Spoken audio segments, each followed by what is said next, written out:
Menurut riwayat, Rasulullah Muhammad SAW hanya mencium tangan dua manusia saja, iaitu puteri beliau Fatimah Az-Zahra dan seorang tukang batu. Lalu apa istimewanya si tukang batu tersebut hingga manusia paling terpuji dan Nabi akhir zaman mencium tangannya?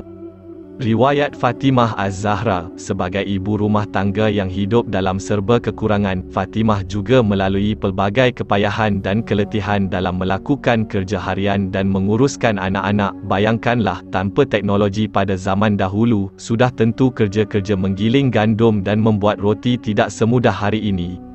Walaupun berasa amat malu, Fatimah cuba menyuarakan hasratnya kepada ayahandanya untuk memiliki seorang pembantu kerana begitu kepenatan. Sebaliknya, Rasulullah tidak menunaikan permintaan tersebut dan mengajarkan sebuah zikir yang dikenali sebagai zikir Fatimah. Rasulullah SAW bersabda, "Takutlah akan Allah, hai Fatimah, bertakwalah dan teruslah melakukan tugasmu terhadap Allah dan kerja-kerja rumah tanggamu. Sewaktu hendak tidur, ucapkanlah Subhanallah 33 kali, Alhamdulillah 33 kali, Allahu Akbar 34 kali. Dengan ini akan engkau dapati lebih berguna dari seorang pembantu." Riwayat tukang batu diriwayatkan, sepulangnya dari Tabuk selepas peperangan dengan bangsa Rom, Rasulullah dan rombongan berhenti sejenak di salah sudut jalan yang mengarah ke Madinah. Rasulullah Muhammad SAW terlihat menghampiri seorang tukang batu. Rasulullah yang sangat memperhatikan umatnya tersebut terlihat memperhatikan tangan si tukang batu tersebut. Tangan si tukang batu itu kelihatan melepuh, kulitnya legam merah kehitaman kerana terpanggang sinar matahari yang panas. Lantas Rasulullah bertanya kepada si tukang batu, "Kenapa dengan tanganmu?" Si tukang batu itu menjawab soalan manusia agung yang ada di hadapannya, "Wahai Rasulullah, saya bekerja membelah batu setiap harinya. Batu-batu itu kemudian saya jual ke pasar. Wangnya saya gunakan untuk memberi nafkah keluarga saya. Kerana itulah tangan saya kasar dan melepuh seperti ini." Dalam sekejap, Rasulullah meraih tangan kasar si tukang batu tersebut dan menciumnya. Kemudian beliau bersabda, "Inilah tangan yang tidak akan pernah disentuh oleh api neraka selama-lamanya." Rasulullah Muhammad SAW ingin memberi pengajaran bahawa jika hamba Allah bekerja keras untuk menyara isteri dan anak-anaknya dan tidak mengharapkan hal yang lain selain keredaan Allah Subhanahu Wa Taala, maka hamba tersebut digolongkan sedang berjihad fi sabilillah.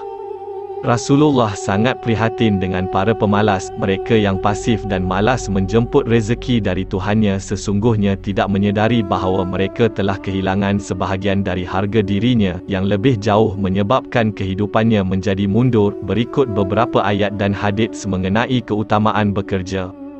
"Maka apabila telah dilaksanakan solat, bertebaranlah kamu di muka bumi dan carilah kurniaan Allah dan ingatlah Allah banyak-banyak supaya kamu beruntung." Quran Surah Al-Jumu'ah ayat 10. "Dan Allah menjadikan bumi untukmu sebagai hamparan, supaya kamu menjalani jalan-jalan yang luas di bumi ini." Quran Surah Nuh ayat 19 hingga 20. Siapa saja pada malam hari bersusah payah dalam mencari rezeki yang halal, malam itu ia diampuni. Hadis riwayat Ibnu Asakir dari Anas, siapa sahaja pada petang hari bersusah payah dalam bekerja, maka petang itu ia diampuni. Hadis riwayat Tabrani dan Ibnu Abbas.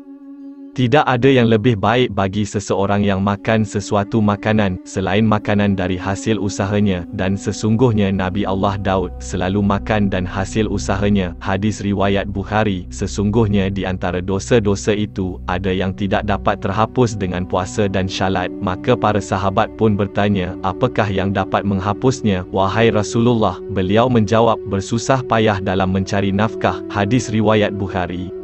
Barang siapa yang bekerja keras mencari nafkah untuk keluarganya, maka sama dengan pejuang di jalan Allah Azza wa Jalla. Hadis riwayat Ahmad. Kerana rajin bekerja dan menafkahi adalah tuntutan pada semua hamba Allah Subhanahu Wa Taala. Kongsi kebaikan dan semoga bermanfaat.